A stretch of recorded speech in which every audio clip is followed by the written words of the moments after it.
अस्सलाम वालेकुम पेरेंट्स, उम्मीद करता हूँ तमाम लोग खैरियत से होंगे। तो मुझे कुछ स्टूडेंट्स जो है क्वेश्चन कर रहे थे अबाउट ज़िलेदार पोस्ट।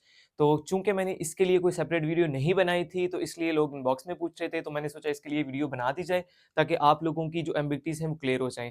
तो सबसे पहला क्वेश्चन जो आ रहा है ना आपका ज़िलेदार की जॉब्स को लेके, तो वो ये आ रहा है कि एजुकेशन इसकी क्या होगी। ठीक है जी, क्योंकि जैसा कि आप सब लोगों ने देखा कि एडवर्टाइजमेंट के अंदर जो इसकी एजुकेशन है वो आपको दी हुई है बीए और बीएससी दी हुई है। ठीक है जी, बीए या फिर बीएससी उसने क्लियरली मेंशन किया, और साथ में उसने ये भी नहीं लिखा कि इक्विवेलेंट का वर्ड, उसने इक्विवेलेंट का वर्ड भी यूज नहीं किया। यानी कि अगर इक्विवेलेंट का वर्ड यूज करता है तो इसका मतलब ये है कि यहाँ पे बी कॉम वाले भी अप्लाई कर सकते हैं, इसका मतलब यहाँ पे बाकी जो डिग्रीज हैं वो भी अप्लाई कर सकते हैं, लेकिन उसने सिर्फ बीए बीएससी लिखा। तो इसके ऊपर जो है ना बहुत सारे एस्पायरेंट्स पूछ रहे हैं कि सर क्या बीएस वाले अप्लाई कर सकते हैं, क्या फलां फलां फलां डिग्री वाले अप्लाई कर सकते हैं। तो जनाब इसका जवाब जो है ना वो हाँ या ना में अभी किसी को भी नहीं इल्म। ठीक है, तो जो भी है जिसका मफरूजा है और जो मेरा इसके ऊपर लेके मफरूजा है ना, तो वो मैं आप लोगों के साथ शेयर करने लगा हूं। देखें जी, जो आप लोगों की अब एजुकेशन है ना, मोस्टली लोगों ने बीएस किया हुआ है, तो बीएस वाले जाहिर है इस एजुकेशन से तो ज्यादा है। और दूसरी चीज ये है कि एक और डिग्री है आपकी कौन सी, एडीए और एडीएस की। ठीक है जी, तो जो एडीए है वो बीए के इक्वल होते हैं, और जो एडीएस होता है वो किसके इक्वल होता है, वो बीएससी के इक्वल होता है। तो ये तो दोनों सेम चीज ही है। ठीक है, तो ये वाले तो तमाम के तमाम लोग वैसे ही अप्लाई कर सकते हैं, इनका तो कोई इशू नहीं है। जो वहां पे दो सेट आ रहे हैं आपको, तो आप क्या करेंगे, एडीए वाले बीए को चूज करेंगे और एडीएस वाले बीएससी को चूज करेंगे। अब क्वेश्चन क्या आता है असल बीएस वालों का, तो मैं आप लोगों के साथ ना एक किस्सा कहानी शेयर करता हूं, तो आप लोगों को शायद उसके थ्रू समझ आ जाए। 2022 के अंदर जो है ना, वैसे 2020 के अंदर इसकी जॉब्स आई थी जिलेदार की, तो तब भी बीएस वाले एलिजिबल थे। लेकिन मैं अभी आपको रिसेंट बता रहा हूँ 2022 की।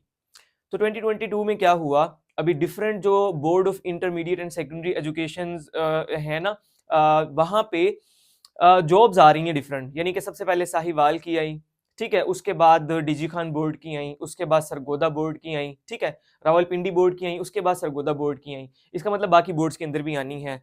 अच्छा, खैर हमारा टॉपिक वो नहीं है, हमारा टॉपिक ये है कि जब साहिवाल बोर्ड के अंदर जॉब्स आई ना, तो वहां पे जो एजुकेशन लिखी हुई थी ना, उन्होंने लिखा हुआ था बीए बीएससी। ठीक है, और साथ में 40 वर्ड्स पर मिनट टाइपिंग उन्होंने मांगी हुई थी। तो उसके ऊपर जो साहिवाल बोर्ड वाली जॉब्स थी वहां पे अप्लाई किया, बीएस वाले लोगों ने भी अप्लाई कर दिया वहां पे, और वो इंटरव्यू तक भी पहुंच गए। जब वो वहां इंटरव्यू में गए तो पीपीएससी ने उनका इंटरव्यू नहीं लिया। उन्होंने कहा कि आप तो एलिजिबल नहीं है यहाँ पे। तो उन लोगों ने, जो साहिवाल बोर्ड वाले लोग थे, उन्होंने क्या किया, उन्होंने रिट पिटीशन दायर की, और रिट पिटीशन दायर करने के बाद उन्होंने वो केस जीत लिया। यानी कि जो बीएस वाले थे वो एलिजिबल हो गए किस पोस्ट के ऊपर, जो बीए बीएससी की जो है वो आपकी जॉब आई थी। फिर क्या हुआ, फिर कुछ अरसे बाद, साहिवाल के कुछ महीने बाद कहाँ की आई, 22 डीजी खान बोर्ड की आई सीट्स। तो वहां पे भी सेम वही क्वालिफिकेशन थी जो सब बोर्ड्स ने एक तय की हुई है। जिस तरह इन लोगों की जो है ना कोई है रूल्स एंड रेगुलेशंस, वहां पे प्रॉपर लिखा हुआ है, ये बी और बीएससी का वर्ड वहां लिखा हुआ है, इसलिए ये जो है ना लकीर के फकीर हैं वही चीज इन्होंने उठा के यहाँ दी है। तो उनके भी वहां पे लिखा होगा। तो जब डीजी खान बोर्ड की सीट्स आई, वहां पे भी वही अब क्वेश्चन था स्टूडेंट्स के माइंड में कि आया बीएस वाले अप्लाई कर सकते हैं कि नहीं। लेकिन जो लोग थे अच्छी सोच रखने वाले, ऑप्टिमिस्ट लोग थे, उन लोगों ने अप्लाई किया। जो बीएस वाले थे उन लोगों ने अप्लाई कर दिया उस जॉब के ऊपर। और सेम जैसे कि साहिवाल वालों ने टेस्ट दिया, तो इन लोगों ने भी, डीजी खान वालों ने भी टेस्ट दिया वहां पे, और ये लोग वहां पे पास हो गए। मेरा भी वहां पे पास था। वो 10 सीटों पे सिर्फ 25 लोग शॉर्टलिस्ट हुए थे वहां पे ना। तो खैर मैंने इंटरव्यू नहीं दिया था उसका, लेकिन मैं वहां पे शॉर्टलिस्ट था। अब हमारे साथ जो मेरे साथ और लड़के भी पास हुए थे, तो उनमें से एक लड़के की बीएस की डिग्री थी।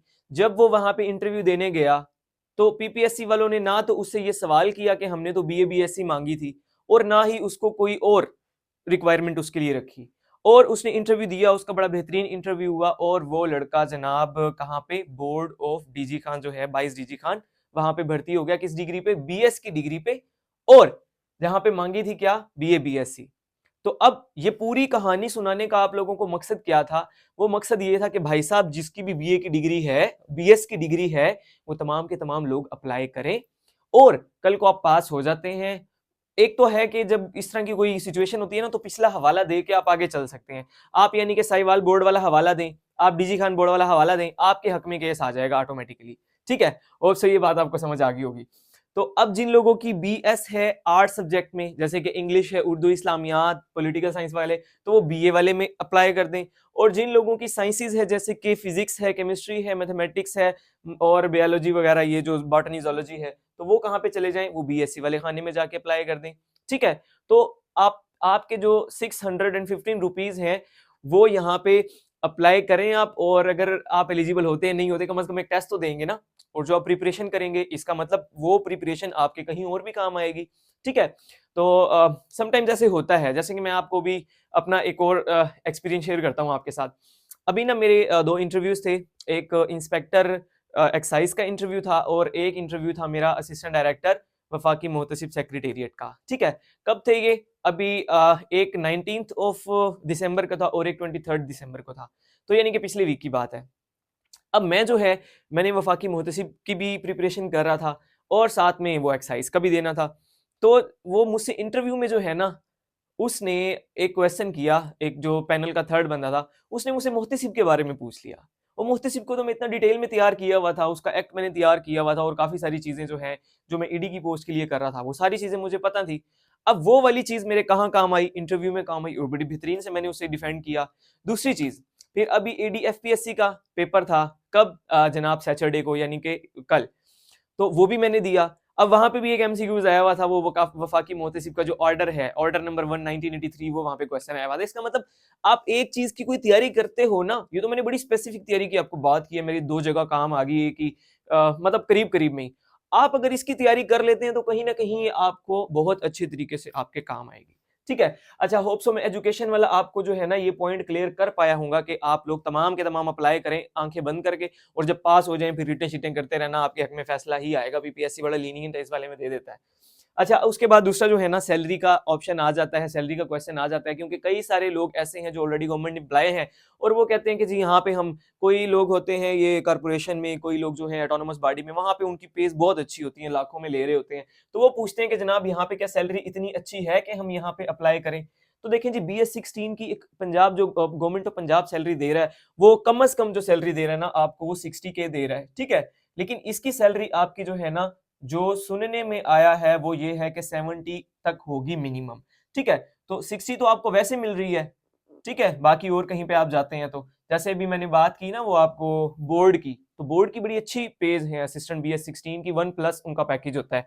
तो अब 70K आप समझ लें कि मिनिमम है यहाँ पे। तो अगर कोई सूटेबल समझता है कि मैं इतनी पे में, लेकिन खैर पे की इतनी बात नहीं है। अगर कोई पहले क्लर्क पे अगर 1 लाख ले रहा है और यहाँ वो जिलेदार पे अगर 70 लेता है, तो मुझे ये लगता है कि ये वाली जॉब उसके लिए बहुत बेहतरीन है, क्योंकि यहाँ पे जो उसके रिलेशंस बनने हैं, यहाँ पे जितनी अथॉरिटी उसके पास होनी है, जहाँ जो इसका प्रमोशन स्ट्रक्चर होना है, नेक्स्ट क्वेश्चन है, मैंने प्रमोशन के बारे में लिखा है, तो वो वहां पे जो है ना, वो पूरी जिंदगी उसको नहीं मिलना जो यहाँ पे उसको मिल जाएगा, यानी कि लॉन्ग टर्म में जो है ना उसको फायदा हो जाएगा। प्रमोशन जो है इसकी जनाब पूछ रहे थे कई के सर क्या है, तो देखें जी, जिलेदार तो आप भर्ती हो रहे हैं, आपको क्यों प्रमोशन की सूझी आ गई अभी से ही?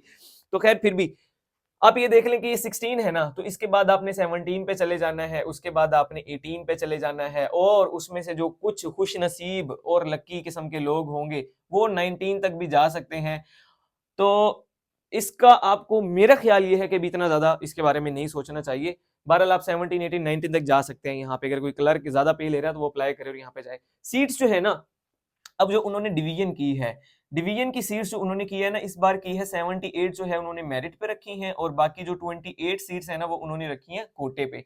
तो यहाँ पे मतलब जो है ना, जो ऑलरेडी सर्विंग है वो यहाँ पे अप्लाई करेंगे, जाहिर है कि उनको यहाँ पे ज्यादा चांसेस होंगे भर्ती होने के, और बाकी लोग जो है ये 78 पे, और ये सीट्स जो है ना ये जोन वाइज है आपकी, ठीक है। यानी कि आप जो है वो अपने घर के करीब करीब ही रहेंगे जहां पे भी आपकी पोस्टिंग होगी। ऐसा नहीं है कि आपको किसी और जोन में उठा के वो फेंक दें। तो उस लिहाज से जो है ना, आप अपने घर के करीब रहते हैं तो बड़ी एक बेहतरीन अच्छी जॉब है, आपका टैका शैका भी इलाके में बना रहता है, ठीक है। अच्छा, उसके बाद हम ना पेपर पैटर्न की बात करते हैं, क्योंकि पेपर पैटर्न के बारे में जो है ना वो बहुत आजकल चामागोइयाँ चल रही हैं, जिसके अंदर एक चीज़ ये भी आ रही है कि क्या पेपर जो है वो सॉरी क्या बोलते हैं, एकेडमिक मार्क्स हैं वो ख़त्म होने जा रहे हैं, और अगर एकेडमिक्स मार्क्स ख़त्म हो गए तो उसका अल्टरनेट क्या है, क्या उसके अंदर चेंजेस लेके आएंगे वो पेपर पैटर्न के अंदर, वगैरह वगैरह। तो देखें अब जो है ना कमीशन आपकी जो भी जॉब दे रहा है ना, मोस्टली जो जॉब दे रहा है ना उसका वो सिलेबस डिस्क्लोज नहीं कर रहा। जैसे कि उसने एडी एलडीए की जॉब्स अनाउंस की, तो एक तो एडी टीपा वाली थी और एक एडी एलडीए। तो एक का तो उसने बता दिया कि 1 पेपर होगा आपका 10 सब्जेक्ट, दूसरे का उसने कहा कि हम बाद में अनाउंस करेंगे। इसका मतलब ये है कि कुछ ना कुछ चेंजेस होंगी लाजमी, ठीक है। इसी तरह जो BS16 के जितने भी आ रहे हैं ना उसके अंदर वो डिस्क्लोज नहीं कर रहे। तो आप जो है अपना माइंड क्या बना के रखें, आप अपना पहला माइंड जो है ना वो ये बना के रखें पेपर पैटर्न के बारे में कि आपका 1 पेपर होना है, ठीक है जी। क्या होना है आपका? 1 पेपर होना है। ये मैं क्यों कह रहा हूं आपको माइंड बना के रखें, क्योंकि जितना मर्जी वो पैटर्न चेंज कर लें आपका 1 पेपर तो वो बीच में से नहीं स्किप कर सकते, ये तो लाजमी लेंगे। फिर दूसरी चीज, जैसे कि अभी आपका PMS हुआ, पीएमएस के पेपर पहले कैसे होते थे, पहले इकट्ठे सारे जो है ना वो ले लेते थे, उसमें जीके का भी साथ ही होता था और बाकी के जो पेपर हैं वो भी इकट्ठे जो है ना वो 12 पेपर ले लेते थे। अब उन्होंने क्या किया, उन्होंने कहा कि एक स्क्रीनिंग टेस्ट होगा, जो स्क्रीनिंग पास करेगा वो आगे जाएगा, ठीक है। तो इसका मतलब यहां भी अगर BS16 वाली कोई जॉब है और बेशक आगे उसका चाहे कोई मर्जी पेपर हो आगे जाके, चाहे ऐसे हो, चाहे कंपोजिशन हो, चाहे उर्दू ऐसे हो, इंग्लिश ऐसे हो, ठीक है, ग्रामर हो, ब्ला ब्ला कुछ भी, उससे पहले वो 1 पेपर आपका लाजमी कंडक्ट करेगा। उसने फिल्टर भी तो लगाना है ना यहाँ पे। और ये बड़ी अच्छी बात है मुझे ऐसे लगता है, क्योंकि जैसे एसएन गैड का पेपर हुआ, अब उसके अंदर जिसका लक चला, जिसके पहले 2 बैचेस में आ गया पेपर, वो उनका सही सिस्टम बन गया, और जिनका नहीं बना, जिनका 3rd और 4th था, तो वो बेचारे, मेरा भी 3rd था, तो वो बेचारे उनका कोई इतना अच्छा खासा नहीं हुआ पेपर। खैर ये एक अच्छी पॉलिसी होगी, अगर वो 1 पेपर लेते हैं यहाँ पे वो फिल्टर लगा लेंगे, फिर आगे 2nd पेपर में आप अपनी अच्छी कारकर्दगी दिखा के, और फिर जब बंदा दूसरे फेज में पहुंच जाता है तो वो मेहनत भी ज्यादा करता है खुद से, क्योंकि यार कहता है कि बड़ा करीब पहुंच गए, वो तो बस मंजिल करीब है, तो वो इस लिहाज से बाकी चीजों पे जो है ना वो कंप्रोमाइज करके प्रिपरेशन को ज्यादा टाइम देता है। तो पेपर पैटर्न का 1 पेपर, और 1 पेपर के अंदर क्या कुछ होता है ये पुराने एस्पायरेंट्स को तो पता है, और जो नए एस्पायरेंट्स हैं उनको मैं बता दूं कि जनाब 10 सब्जेक्ट्स होते हैं इसके अंदर, इंग्लिश होता है, उर्दू होता है, इस्लामियात होता है, आपका करंट अफेयर्स होता है, आपकी मैथमेटिक्स होती है, आपका कंप्यूटर होता है, आपकी जियोग्राफी होती है, और इसके अलावा आपकी जनरल साइंस होती है, और जनरल नॉलेज होता है आपका, ठीक है, और पाकिस्तान अफेयर्स होता है, पाकिस्तान जियोग्राफी 11 मैंने गिनवा दिए हैं बहरहाल, तो और हिस्ट्री के भी इधर उधर से को खींच लेते हैं क्वेश्चन। तो ये सारे आपके होते हैं पेपर। अच्छा, अब आप लोग क्या करें, मैंने एक बड़ी बेहतरीन किस्म की वीडियो बनाई हुई है PPSC एंड डिजिट 4 के ऊपर, तो वो तमाम लोग लाजमी देखिएगा, मैं उसका लिंक जो है डिस्क्रिप्शन में डाल देता हूँ। उससे क्या होगा, आपको पता चलेगा कि लेक्चर में मतलब बड़ी मैंने जो है ना वो एक वैल्यूएबल किस्म का और डाइवर्स किस्म की जो है ना थोड़ा सा टेक्निक हट के बाकी लोगों से वो मैंने बनाया, तो वो लाजमी देखिएगा।